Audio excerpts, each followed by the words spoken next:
Hey guys, what's up? For today's DIY, you'll need fabric, interfacing, a zipper, and a bodice pattern. Now if you need help finding a bodice pattern, please check out my video about how I use commercial patterns for JSKs. For the bodice, I'm using McCall's 6349, and I'm using pieces 1, which is the bodice front, 2, which is the bodice side front, 17, which is the bodice side back, and 16, which is the bodice back. And then for the strap, I'm using a different pattern, which is Simplicity 2176, and it's just the wide shoulder strap piece. This is kind of a typical 4-piece strapless bodice pattern, and here's what a 3-piece strapless bodice pattern looks like. This one actually has a sweetheart neckline, and this one has a straight neckline, but you can easily make this one a straight by just extending the line across and coming down. 3-piece pattern is McCall's 7281, 1 piece for the back instead of 2 pieces for the back. Here is my fabric. I wouldn't typically use this for a Lolita dress, but I'm just showing you how I make it on this fabric. Make sure you cut everything on the same bias, whether you cut it like this or like this. Since the pattern on my fabric is directional this way, I am going to be cutting it on this bias here. So I have my fabric here folded in half so that when I cut out these pieces, it'll be cutting out 2 pieces, except this piece, which is on the fold, so it'll be cutting out 1 piece. Cut these pieces out for your main outside fabric. If you're using a different fabric for the lining, then you would just cut this out like this, but if you're using the same fabric for the lining and the outside, then you can actually fold your fabric in half again if you would like to just cut it all out in once, or if it's too much, just cut it out like this, 1 set, and then cut the lining out again in a second set. On your pattern, you'll see these kind of notches right here, and then there's 2 right here. I like to cut a little tiny snip that's just as wide as it is here, so I don't go into the seam allowance. You can also just mark it with a pin, or you can make a triangle that goes outwards. Cut out the strap the same way with the fabric folded in half, and then I cut 2 strap pieces out of my interfacing. For your skirt, you're going to cut 2 panels. Here's one and here's the other. For the length, you want it to hit just above the knee or even longer, and then you're going to add your seam allowance for the top and then your hem allowance for the bottom. My bodice calls for a 5/8 inch seam allowance, so that's going to be at the top, and then I'm using about 1 inch for the hem on the bottom. Like I said before, I'm not using this to make a Lolita JSK. This is going to be worn outside of Lolita, so this is shorter than I would normally make it. To hem my skirt, I just did a basting stitch 1 inch from the bottom, then I folded up the edge to the basting stitch and then press that down, and then I take that raw edge and fold it inside and then press it down. After I have this all ironed out, I can take out this basting stitch if I want to, but I usually just leave it in. Since I'm using 2 panels and I want the seams to fall on the side, I'm going to need to cut one of the pieces in half for the back where the zipper is going to go. So I'm just going to take one of the pieces and fold it in half and then just cut along here. So now you have your front piece and your 2 back pieces. Now you're going to take 1 back piece and put it right sides together with the front piece and sew it down one side, and then take the other back piece, sew down this side. When you're sewing it together, make sure you undo the hem that you pressed down and then sew it all the way down. This is what that seam looks like. So now I have 1 continuous piece of fabric. So now I'm just gonna take this to my ironing board and fuse the interfacing to the wrong side of my straps. Make sure that the textured side is down because that's where the glue is, or else you'll glue your interfacing to your iron. So you're going to take your straps and fold them in half lengthwise and sew across this edge here using whatever seam allowance your pattern calls for. So now I just have a safety pin attached to the seam allowance to help me turn these straps right side out. And then after that, I'm going to press them down. And here's the straps pressed out. Here are all the bodice pieces: the bodice front, the bodice side front, the bodice side back, and the bodice back. This is the order that you're going to sew it together. So you're just going to take a piece and put it right sides together and then sew here. And then once you do that, you'll put that right side together and sew here. And then sew on all the way to the end. And make sure that you're lining up all of your notches as you're sewing. So this has a notch here and a notch here, so you'd line that up. This one has 2 notches, this one has 2 notches, so you line it up with those 2 notches.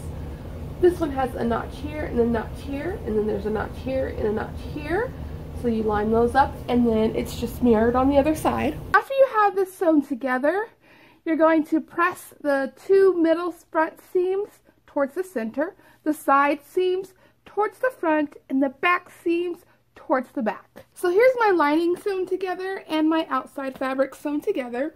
I'm going to fit my lining to the side for now. And now I'm going to put my straps on to my bodice. So typically for patterns that are shaped like this, you're going to attach the strap to the front part like this, where this seam is here. And you can see that it's slanted up towards the middle, if that makes sense. And then you attach the back of the strap right here where this seam is on the back, where it's the back piece and the side back piece. If your pattern has 1 piece for the back instead of 2 pieces for the back, you're gonna have to refer to your pattern to see where your strap goes, because there won't be a seam right there. Now you can base stitch all your straps into place. If this is your first time using this strap on a certain pattern, then I suggest basting. Make sure you baste on the seam line instead of within it, the seam allowances. Try it on and then, you know, take out the stitches and, you know, adjust it however short you need to make your straps. So now that you have your straps basted on, you're going to take your lining and put the lining right sides together with the fabric. And then you're just going to sew across this top seam right here. So now that you have this top seam here sewn together, you're going to understitch it. So to understitch it, you're going to open it up like this. So this side is the outer fabric and this is the lining. So flip the seam to the lining side. Then you're going to go in and then sew this seam down to the lining, staying pretty close to the original seam stitch. Make sure that you keep the straps out the way, because you don't want to sew your straps down to the lining. And just make sure the fabric doesn't kind of bunch up while you're sewing, because you don't want like any kind of puckering or anything like that. So when I do this, I usually hold it kind of apart, the fabric, so I make sure as I'm sewing that nothing gets stuck. So here's what it looks like with the understitching. This lower thread is the seam, and then of course that's the understitching. That's what it looks like on the inside. And then on the outside, you just see this little understitching right here, and this is the lining, and then this is the outside, so you won't see that stitching on the outside. After you're done with your understitching, you're going to flip your project right side out like that. I'm going to baste that lining and the outer fabric together down the side, across the bottom, and up the other side. So after that's all sewn together, I marked where the center front of my bodice is with a little notch. You can do a little tiny pin mark if you want to, but I just like to work with notches. And I did the same thing to the skirt. So the middle front has a little notch right there, and this will help me line up everything later on. I have 2 ways that I like to gather. I'm showing you on these scrap pieces. Way number 1 is using your longest stitch length, and then you're going to sew about 1/4 of an inch in, and then right next to it about 1/4 or 1/8 of an inch away. So you have 2 rows of stitching. And make sure you don't do any back stitching on the ends, and that you don't clip these too close to the edge. So then you're going to separate the top stitches and the bottom stitches. Usually it's easier to work with the bottom stitches, and then you kind of just pull it and gather it like that. So here's the other method that I probably use more often to gather these sort of skirts. It's a zigzag stitch with a separate piece of thread lying in the middle. You want to make sure you go on either side of the thread and that you don't catch the thread. Also make sure that you use a nice and sturdy kind of thread. I'm using denim thread here, but like button thread will also work, upholstery thread. Just make sure that, you know, it's somewhat heavy duty, just so when you're pulling on it, it doesn't snap or anything like that. For this method, you will need to kind of anchor this thread down because it's very slippery. It guides just, you can just pull this right out since it's just laying there in between the zigzag stitches. So what I like to do, say this is the middle of the whole piece, I'll put this here and then I will just try and grab some of the thick thread. Make sure you leave plenty on the ends so you don't pull too much in. And then I just wrap it around the pin like this to anchor it down. So then I want to gather this to about this width.